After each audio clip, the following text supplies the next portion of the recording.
Today I am going to share a scary story about 4 girls who find a camera in a haunted school bathroom in this episode of the Horror 15 show. So put in your headphones, turn off your lights, and let me take you to a place of dark imagination.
There were 4 teenage girls who lived in Kuala Lumpur, Malaysia. Their names were Ying, Spicy, Nan and Sis. The girls had been best friends for years, ever since they started school together, and they shared an interest in ghost stories and horror movies.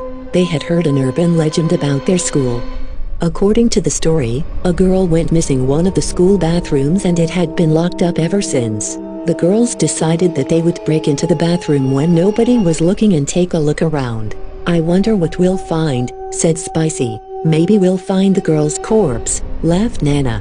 That evening, when classes had finished for the day, the girls gathered outside the bathroom.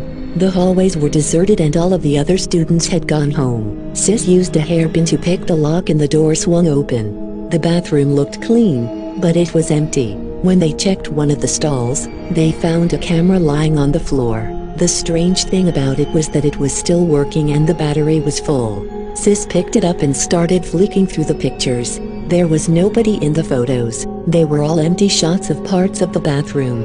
"It looks like they were snapping photos in the dark," said Sis. "I wonder what they were up to."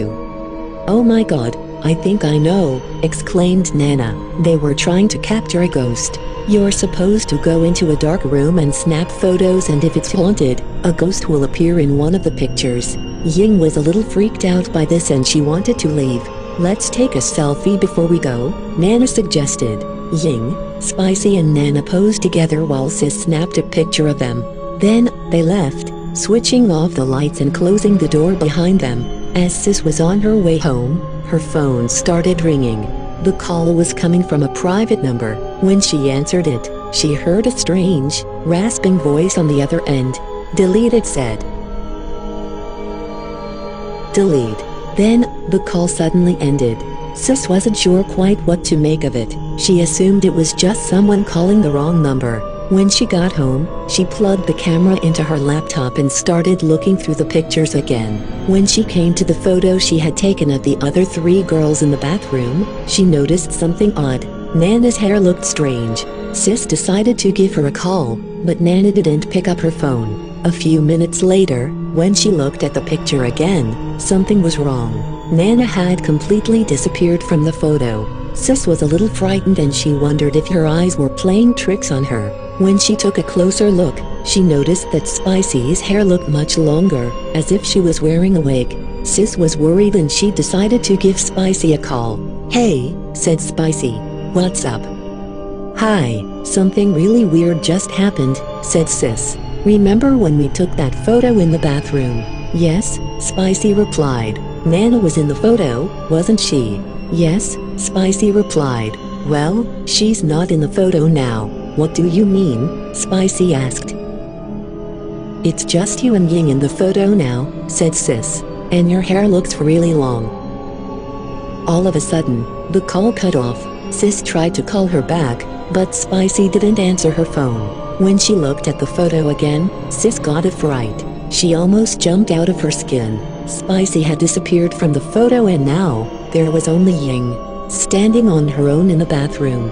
Worst of all, there was someone standing behind her. It looked like a woman with long dark hair and pale white skin. Just then, her phone started ringing. When she answered it, Sis heard a familiar voice on the other end. It was very muffled, but it sounded like Ying. "Delete the photos," said Ying. "Delete the photos." "Ying, what's wrong?" Sis demanded. "Delete the photos," she repeated over and over. "Delete the photos." "Ying, where are you?" Sis demanded. "Answer me." The knocking was loud and insistent. "Who is it?" cried Sis. There was no answer. Cautiously, Sis made her way down the hallway. The knocking grew louder and louder. Trembling with fear, Sis stood at the front door and put her eye up to the peephole. She was horrified to see another eye staring back at her. She let out a scream and ran back to her bedroom. Grabbing the camera, she quickly deleted all the photos on it. All of a sudden, the knocking stopped and there was an eerie silence. She was so frightened, she started crying. She just sat there on her bed, holding herself and rocking back and forth. Then, with trembling hands, she picked up the camera, pointed it at herself and took a selfie. The next morning, when her roommate came home, Sis was nowhere to be seen. All 4 girls were reported missing. The police searched for them high and low, but no trace of them was ever found.